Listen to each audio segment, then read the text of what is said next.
Le 23 octobre 1963, 4h12 du matin, un appartement haussmannien du 7e arrondissement de Paris, où l'air stagnant porte l'odeur âcre du tabac froid et du café renversé sur une table encombrée de dossiers administratifs anodins. Les rideaux lourds, tirés depuis des heures, filtrent à peine la lueur orangée des réverbères de la rue de Grenelle, et chaque craquement du plancher ancien résonne comme un pas traînant dans l'escalier. Un agent de la sûreté qui monte, ou pire, un collègue du KGB venu vérifier si la mission tient encore. Pierre Laurent, alias Victor Ivanovitch, sous les ordres de la première direction générale du KGB, est assis immobile sur le bord du lit conjugal. Sa chemise blanche froissée collant à sa peau moite, les yeux rivés sur le téléphone muet posé sur la table de nuit, dont le cadran luminescent semble pulser au rythme d'un cœur affolé. Il attend un appel codé, un simple « Bonjour, c'est Marie », qui signifierait que le drop est prêt au jardin du Luxembourg. Mais les minutes s'étirent en heures, et le silence du combiné devient une accusation. Un fil tendu, prêt à rompre sous le poids de la paranoïa qui ronge ses nuits depuis 10 ans d'infiltration méthodique derrière cette façade parfaite de cadre supérieur chez Citroën, mari attentionné d'Hélène et père modèle de 2 enfants sages. Dehors, un taxi solitaire klaxonne au loin, et Pierre sent son pouls s'accélérer, imaginant déjà les ombres des lampadaires se muant en silhouette de filature de la DST, ces limiers français qui flairent les odeurs de trahison dans les moindres recoins des boulevards, tandis que sa main tremble légèrement en portant la cigarette aux lèvres, le filtre noircissant sous la braise qui illumine par intermittence les rides prématurées creusées par les nuits sans sommeil, par les dead drops glissés dans l'ombre des bancs publics, par les microfilms avalés en urgence lors d'une fausse alerte au bois de Boulogne. Vous hésitez à décrocher quand enfin le téléphone grésille. Ce son rauque comme un souffle d'espion sur écoute. Et votre doigt effleure le combiné avant de s'immobiliser. Car un appel à cette heure pourrait être Hélène qui rentre tard de son bridge chez des amis, ou le signal tant attendu, ou le piège ultime tendu par un officier de la 2e direction de la SDECE qui a percé le code depuis des mois en écoutant les lignes mises sur écoute, rue des Saussets. Pierre soulève le récepteur avec une lenteur calculée.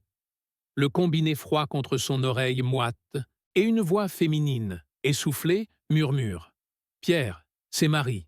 Je passe demain au parc pour les photos des enfants. » Les mots anodins masquant l'ordre.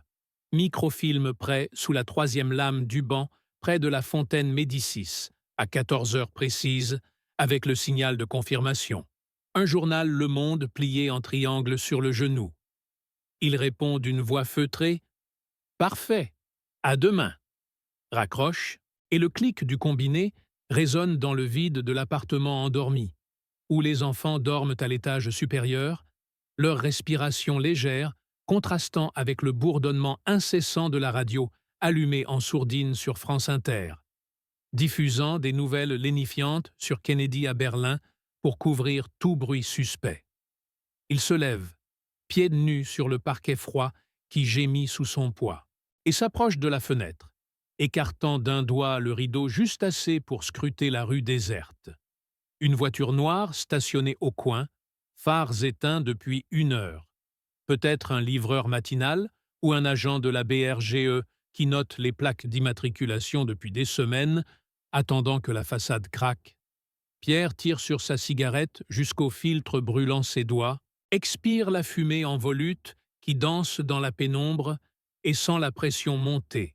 Cette inexorable sensation que chaque geste, chaque regard jeté par inadvertance vers un passant pourrait être le fil qui démêle le cocon parfait tissé patiemment depuis 1953, quand le KGB l'a exfiltré d'Odessa sous passeport français falsifié, l'a formé à Moscou dans les sous-sols du Loubianka, où les instructeurs chuchotaient les protocoles des boîtes aux lettres mortes et des brush-pass, avant de l'implanter ici, à Paris, ville des Lumières où l'ombre soviétique s'étend invisible sous les cafés bondés et les files d'attente aux halles.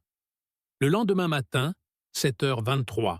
La cuisine baignée d'une lumière laiteuse filtrant à travers les volets mi-clos, Pierre verse du café fumant dans la tasse d'Hélène, sa main stable par habitude, malgré le nœud qui serre son estomac. Tandis qu'elle étale la marmelade sur les tartines des enfants, Claire et Jean-Pierre, 7 et 5 ans, qui babillent innocemment sur l'école et les copains, ignorant que leur père, cet homme au sourire affable en costume 3 pièces, porte en lui les secrets des plans d'usine d'assaut et des mouvements de troupes OTAN glanés lors de dîners mondains chez des ingénieurs complices involontaires. Hélène, avec ses boucles blondes et son tailleur chic de la RATP où elle gère les horaires des métros, pose une main sur la sienne. « Tu as mal dormi, chérie ?» Tes yeux sont cernés, et il rit doucement, un rire rodé par des années de répétition devant le miroir. Juste le travail, ces Américains chez Citroën qui veulent tout savoir sur nos moteurs. Mensonge piégé dans une vérité partielle pour noyer le soupçon naissant. Car elle remarque toujours ses absences, ses promenades solitaires au parc où il prétend lire, alors qu'il vérifie les signaux. Un crayon planté dans l'écorce d'un arbre, une fleur fanée sur un rebord de fenêtre. Vous sentez son regard peser sur vous comme une loupe de contre-espionnage, fouillant les silences trop longs. Et vous réagissez par un baiser sur sa joue, prolongé juste assez pour ancrer l'illusion avant de partir pour le bureau. Mallette en cuir contenant non des contrats, mais un émetteur radio miniaturisé pour les urgences, glissé entre les chemises impeccables. Dans l'escalier de l'immeuble, chaque marche grince sous vos pas, amplifiée par le vide du hall où le concierge balaie mollement, son balai raclant le sol comme un sismographe détectant les vibrations d'une vie double. Dehors, sur le trottoir humide de la bruine automnale, vous jetez un œil discret au rétroviseur des voitures garées, comptant les reflets, cherchant la filature classique, une 4CV banalisée de la DST avec 2 hommes lisant un journal. Ou pire, un tandem pédestre qui s'ajustera à votre allure jusqu'à la station Invalide. Au bureau Citroën, 9 heures précises, le tic-tac de l'horloge murale domine le cliquetis des machines à écrire dans l'open space au néon fluorescent bourdonnant qui jette une lumière verdâtre sur les plans techniques étalés, et Pierre s'installe à son poste de chef de projet, saluant d'un hochement de tête les collègues qui discutent des prototypes de DS, ces bolides aux courbes aérodynamiques que les Russes convoitent pour leurs propres tanks. Il feuillette un dossier, mémorisant les schémas de suspension hydraulique, notant mentalement les coordonnées pour le prochain microfilm, mais son oreille capte le bourdonnement distant du téléphone central, attendant un appel interne qui pourrait être le code de Moscou via un relais à l'ambassade soviétique boulevard Lannes. Le temps s'étire, suffocant, entre 2 réunions où les ingénieurs débitent des chiffres, et Pierre sent la sueur perler sous son col, imaginant les micros cachés dans les plafonds par la section F du MI6 ou les écoutes de la CIA stationnées à l'hôtel Continental. Une pause cigarette au balcon étroit, surplombant la Seine grise, où il écrase le mégot du talon, scrutant les péniches lentes qui pourraient abriter un sniper ou un bateau de surveillance fluviale. Vous allumez une gitane, inspirez profondément, et le filtre se gorge de nicotine tandis que vos yeux balaient les berges, où un promeneur s'arrête trop longtemps près d'une bouche d'égout, possible point d'extraction pour un message humide. Mais non, c'est un ouvrier. Et la paranoïa s'apaise un instant avant de ressurgir quand le téléphone sonne enfin à 11h47. Pierre, réunion à 14h au Luxembourg pour les contrats. Voix neutre d'un subalterne qui n'est autre que le courrier du KGB, un étudiant bulgare sous couverture à la Sorbonne. Midi approche, et l'appartement vide attend son retour furtif. Hélène est au travail, les enfants à l'école. Mais Pierre sait que les appartements parisiens sont des boîtes de sardines surveillées, avec des concierges soudoyés par la police des renseignements généraux qui notent les allées et venues dans des carnets jaunis. Il rentre à pied, longeant les quais où le vent porte l'odeur de la Seine mêlée à celle des gaz d'échappement, vérifiant son arrière-train tous les 50 mètres en feignant d'admirer une vitrine de bouquiniste, où les reliures anciennes masquent peut-être un indice collé sous une étagère. Aucun tile visible, mais la sensation persiste, ce picotement à la nuque, comme si des yeux invisibles disséquèrent sa démarche, analysant le rythme de ses pas pour le matcher à un dossier Interpol sur les déserteurs soviétiques.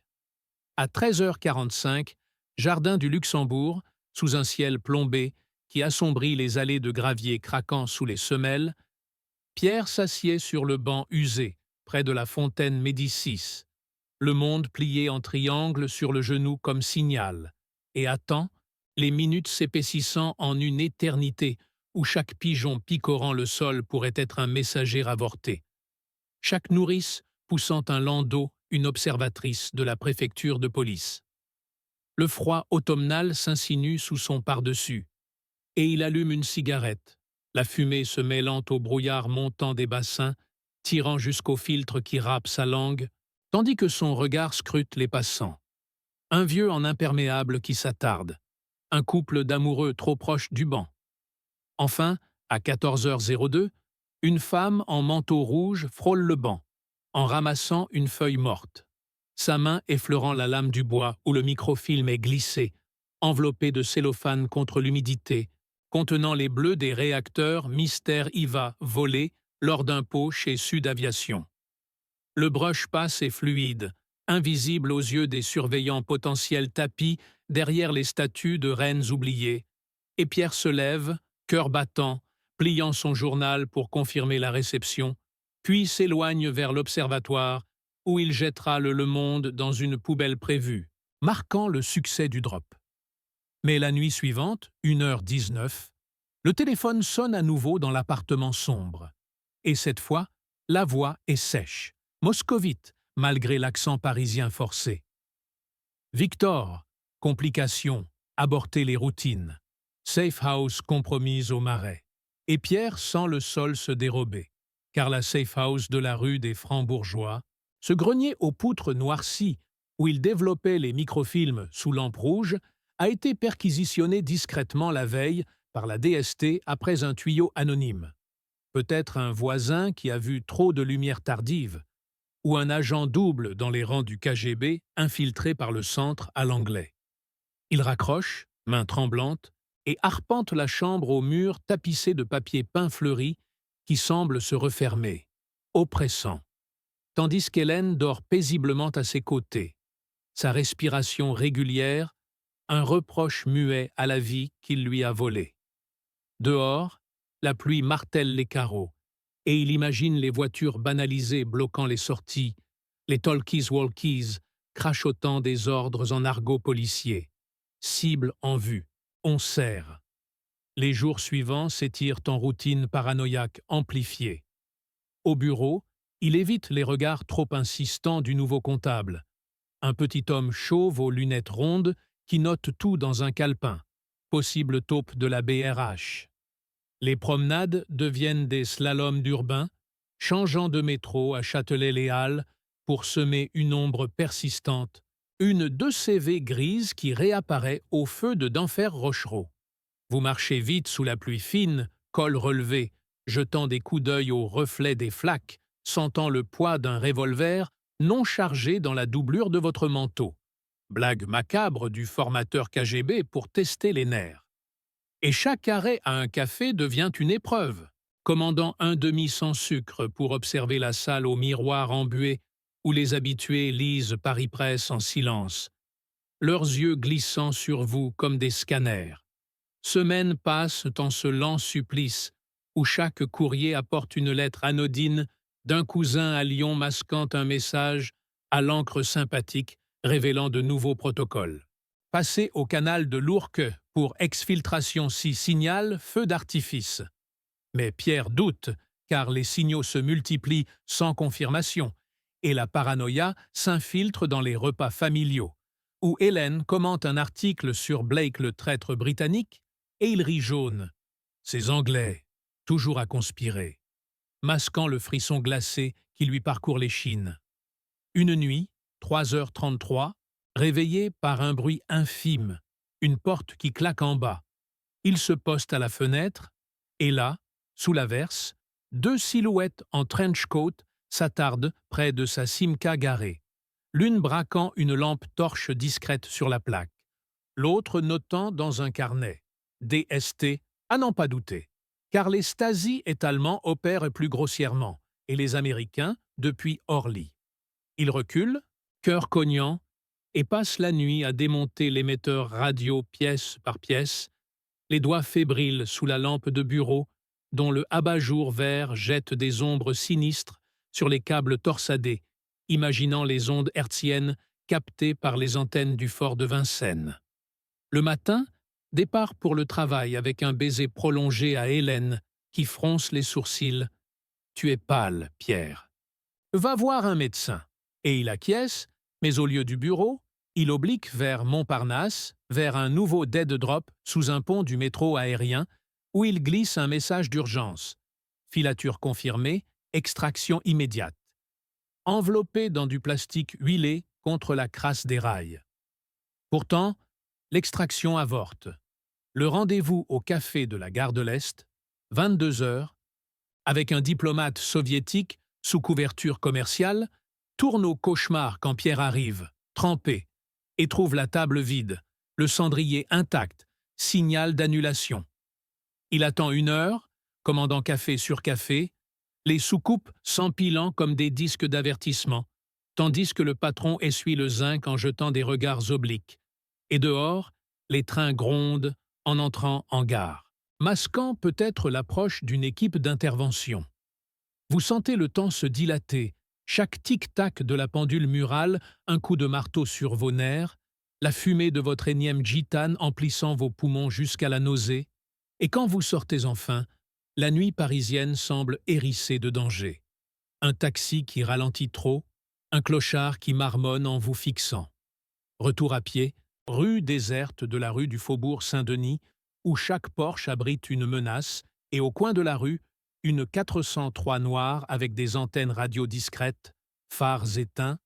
Pierre accélère, tourne dans une impasse, escalade un mur glissant pour couper par les cours intérieures, sa veste déchirée aux ronces, atterrissant dans une cour pavée où un chat file entre des poubelles renversées, odeur de déchets fermentés se mêlant à sa sueur. Maison enfin, mais Hélène est réveillée, inquiète. « Où étais-tu ? Un accident ?» Et il improvise. Réunion tardive. Mais ses yeux à elle trahissent le doute qui germe. Ce doute qu'il a vu chez tant d'épouses d'agents avant qu'elles ne deviennent les pivots d'une dénonciation anonyme. Les semaines suivantes sont un crescendo de tensions asphyxiantes. Surveillance accrue au bureau, où le comptable chauve pose des questions sur ses voyages à Lyon et Pierre contre avec des faux tickets de train. Dîners familiaux où Claire dessine un avion et demande « Papa, c'est comme ceux de l'OTAN ?» Innocent, mais le mot « OTAN » fait bondir son cœur, car elle l'a entendu à la radio lors d'un briefing domestique mal éteint. Nuit blanche à démonter les meubles pour cacher les documents, microfilm enfoui sous les lames du parquet qui grincent désormais comme des alarmes. Promenade avec Hélène au bois de Vincennes deviennent des exercices de contre-surveillance, feignant l'amour pour repérer les couples qui les doublent trop souvent. Une lettre arrive, postée de Genève, avec l'encre invisible révélant « Double agent détecté dans chaîne Paris-Moscou, isolez-vous. » Paranoïa maximale. Qui ?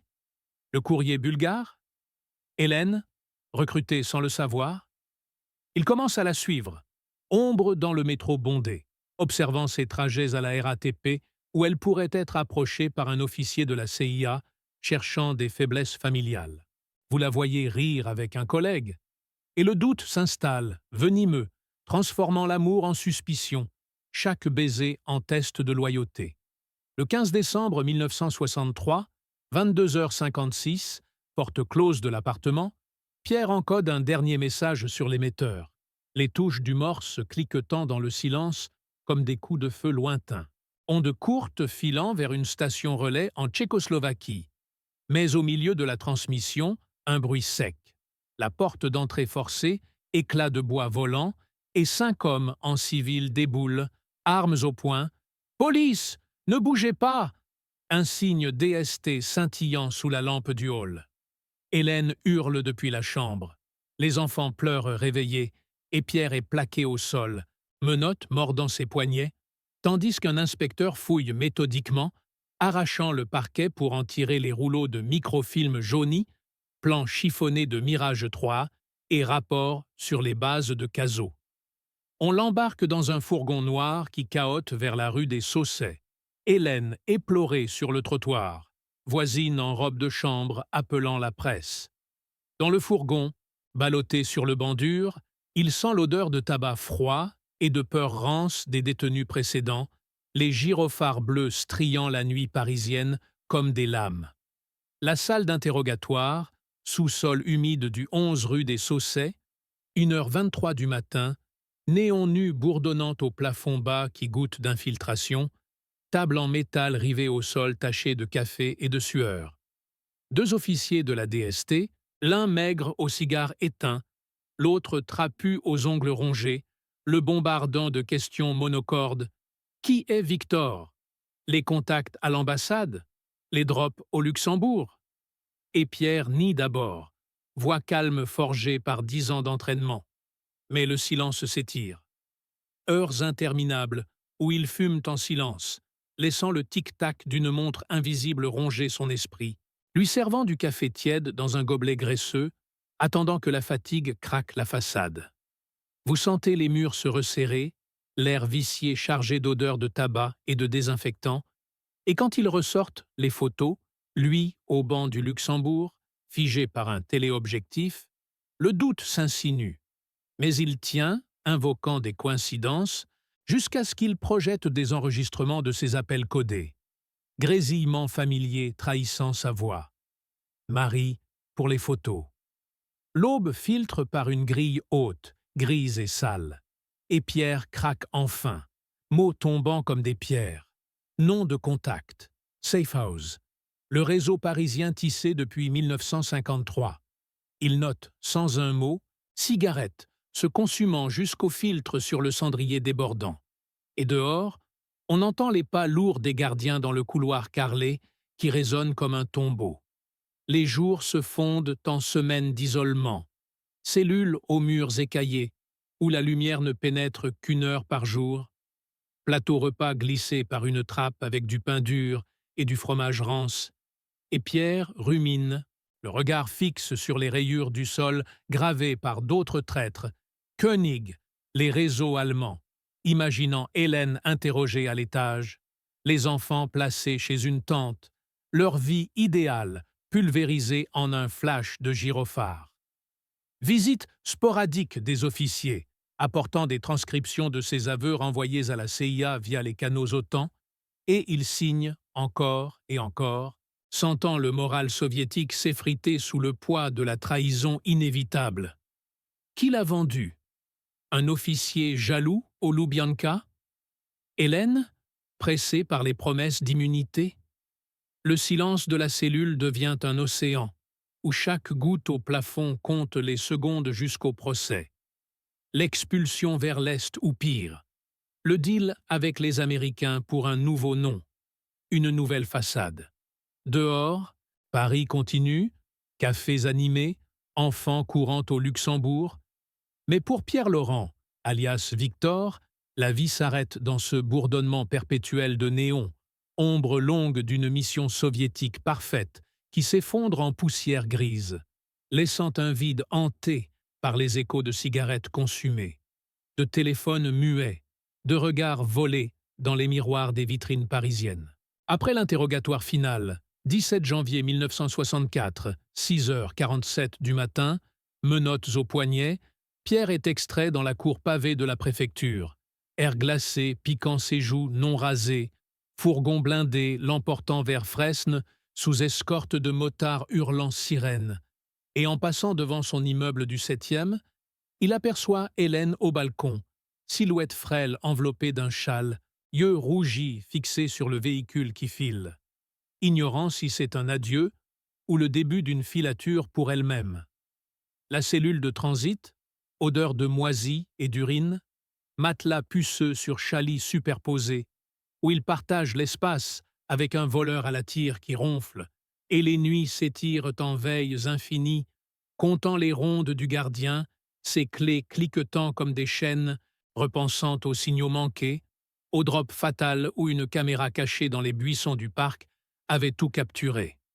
Procès à huis clos, palais de justice aux colonnes imposantes, où l'avocat, commis d'office, murmure « plaider coupable pour l'expulsion ». Et les juges en toge noire lisent les charges. Espionnage au profit de l'URSS, article 411-7 et suivant du Code pénal. Peine alourdie par les secrets hautains divulgués. Sentence 20 ans, mais échange discret orchestré par les soviétiques via Crémone. Rapatriement forcé vers Moscou, où attend non l'honneur mais le placard du Loubianka pour débriefing impitoyable. Officier au regard froid disséquant chaque erreur. Le Teil repéré trop tard. Le safe house compromis par un concierge bavard.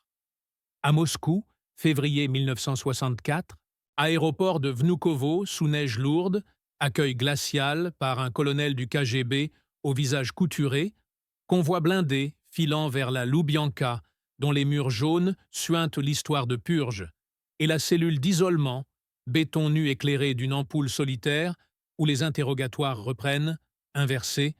Pourquoi n'as-tu pas avorté plus tôt? Qui était le double? Cigarettes russes âcres consumées en silence, le temps s'étirant jusqu'à l'oubli.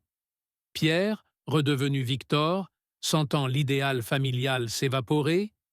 Hélène divorçant par procuration, enfant renommé pour effacer la tâche, tandis que Paris, la ville des lumières trompeuses, continue sans lui, ses parcs hantés par d'autres ombres, ses téléphones sonnant pour d'autres missions secrètes qui se tissent dans le silence des nuits parisiennes.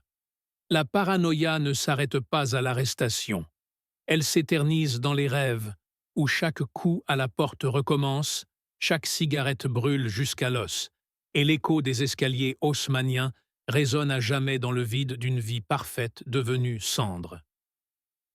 Brésil, ATO 2. Les cendres de Vitebsk. Années 70, Vitebsk. Biélorussie soviétique. Exil forcé dans une datcha au volet clos, entouré de pins noirs ployants sous les blizzards d'hiver, où Victor, Pierre effacé des archives, survit en tant que professeur de français au lycée numéro 7, corrigeant des thèmes sur Molière devant des élèves aux yeux vides, fils de colchosiens, ignorant que leur déclinaison masque les murmures d'un homme brisé. Le KGB le surveille de loin, via un voisin apparatchik qui note les allées et venues, les paquets de gauloises importés fumés à la fenêtre, scrutant l'horizon plat où Paris n'est plus qu'un fantôme radio diffusé par Voice of America, brouillé par les ondes hostiles. Les nuits, il reconstruit le puzzle. Le taille à Montparnasse était un Polonais exilé, recruté par la DST après un deal au marché noir. Le drop dans le parc de Bagatelle, saboté par un pigeon voyageur soviétique défecteur. Caméra Kodak cachée dans un tronc creux. Mais les officiers du centre, lors de rares convocations à Minsk, exigent plus. Nomment les taupes dormantes à l'Alliance. Verre de vodka tiède claquant sur la table, tandis que Victor ment à demi, protégeant les fils invisibles du réseau. Un matin de dégel, 1972, télégramme codé glissé sous la porte. Rappel à Moscou, promotion fantôme au GRU pour une mission de rachat. Envol vers Sheremetyevo, compartiment de train blindé vers les sous-sols de Yasenevo. Nouveau quartier général au couloir carrelé de blancs aseptiques, où le général Sokolov, cicatrice à la tempe souvenir de Stalingrad, lui tend un dossier jauni. Paris, encore. Hélène remariée à un cadre du PCF, enfants à l'école alsacienne sous nom d'emprunt, mais une taupe française activée, codename Étoile Rouge, menacée par un nouveau chasseur de tête de la SDECE, un certain Maurice, ex-légion, flairant les odeurs de trahison dans les bistrots de Saint-Germain.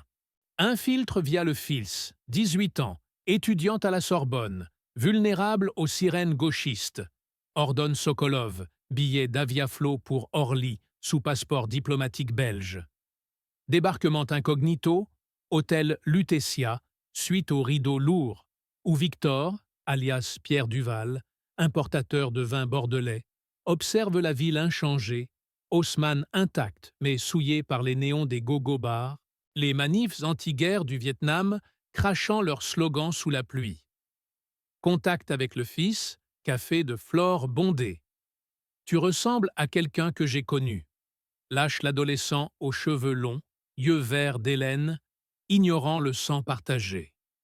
Séduction lente, disque de Dylan prêté, joint roulé dans la pénombre d'une mansarde rue de Vaugirard, confidence sur le père disparu en mer, puis le pitch. Joint le réseau anti-impérialiste, document OTAN à exfiltrer pour la cause. Le fils, mort, drop organisé au cimetière du Père-Lachaise, Marx veillant sur les tombes, enveloppe glissée sous une pierre près de Jim Morrison. Mais la paranoïa ressurgit, taille fantôme dans le métro Châtelet, concierge au regard trop curieux, un appel anonyme. Duval, on sait pour Crémone. Fuite précipitée vers l'appartement Safe House à Belleville. Radio clandestine crachotant les nouvelles. Watergate éclate. Nixon vacille. Et, à Paris, les brigades rouges s'agitent, masquant les ombres plus profondes. Victor encode le microfilm sur pellicule 8 mm, dissimulé dans un briquet Zippo, exfiltration prévue par camionnette Ostblock via l'autobahn, mais au péage de quel? Barrage surprise, douanier ouest-allemand, chien renifleur et, dans le rétroviseur, phare bleu de la Bundespolizei. Fusillade brève, pneus crevés, fuite à pied dans les vignes rhénanes, cœur battant le tempo des erreurs passées, taille trop proche, Seyfouz éventé par un voisin jaloux. Remontée clandestine vers l'est, traversée de la RDA sous orage, checkpoint de checkpoint. Charlie évité de justesse grâce à un laissez-passer falsifié, arrivé à Pankow épuisé, débriefing au QG HVA de Stasi, Mielke en personne félicitant l'opération croisée. Les Français paieront pour 64. Retour à Vitebsk, médaille cachée dans une boîte à cigares. Mais le fils arrêté, procès truqué pour atteinte à la sûreté, Hélène pleurant dans les colonnes du Monde. Mon fils victime des nostalgiques staliniens. Victor, seul face au miroir fêlé, allume une dernière gauloise, voyant dans la fumée les escaliers haussmanniens redevenir chaîne, la paranoïa mutante. Non plus arrestation, mais trahison familiale. Chaque ombre un fils potentiel, chaque porte un drop piégé. Moscou récompense par un silence oisif, Datcha agrandi. Mais les rêves persistent. Paris renaît en cauchemar, lumières éternelles éclairant les cendres d'une seconde vie, où l'espion n'échappe jamais à son double, ronronnant dans le vide des nuits biélorusses. Delabruv-Judru, acte 3. Les cendres de l'Empire hiver, 1989. Vitebsk sous neige rouillée. Télévision crachotant la chute du mur. Berlin saigne en direct. Honecker destitué. Stasi en déroute. Archives pillées par les foules hurlantes. Victor, grabataire dans sa datcha au volet clos, suit l'écroulement sur un écran cathodique grésillant. Pankow en flammes, Mielke arrêté comme un chien galeux, les Français paieront pour 64, noyés dans le chaos des velours roses. Le fils libéré par miracle, amnistié dans la ruée des purges inversées, émigre à Paris avec Hélène. Télégramme laconique. Liberté. Oublie-nous. Mais Victor sait, l'oubli est un leurre. Les ombres ne meurent pas. Elles mutent. Appel nocturne du centre. Voix synthétique masquée. Opération Phénix. Extraction d'actifs HVA à Paris avant que les juges tricolores ne fouillent les tombes. Victor, 68 ans, arthrose dans les articulations des vieux fusils, embarque sur un vol Aéroflot détourné vers Orly. Passeport bulgare, valise samsonite bardée de double fond. Belleville inchangée, graffiti punk sur les murs lézardés, mais les concierges ont des portables, les tailles des antennes paraboliques. Rendez-vous au Père-Lachaise, même pierre près de Morrison. Enveloppe scellée, microfiche sur les financements rouges des années 70, pots de vin gaullistes et mitterrandiens entremêlés. Marx contemple toujours, statue érodée par les pluies acides. Paranoïa. 2. 0. Caméra de surveillance au feu rouge, SMS anonyme sur un Nokia volé. Duval vit encore, Crémone appelle. Fuite en RER B, banlieue rougeoyante de Saint-Denis, safe house dans un HLM des Cités où un contact défecteur attend.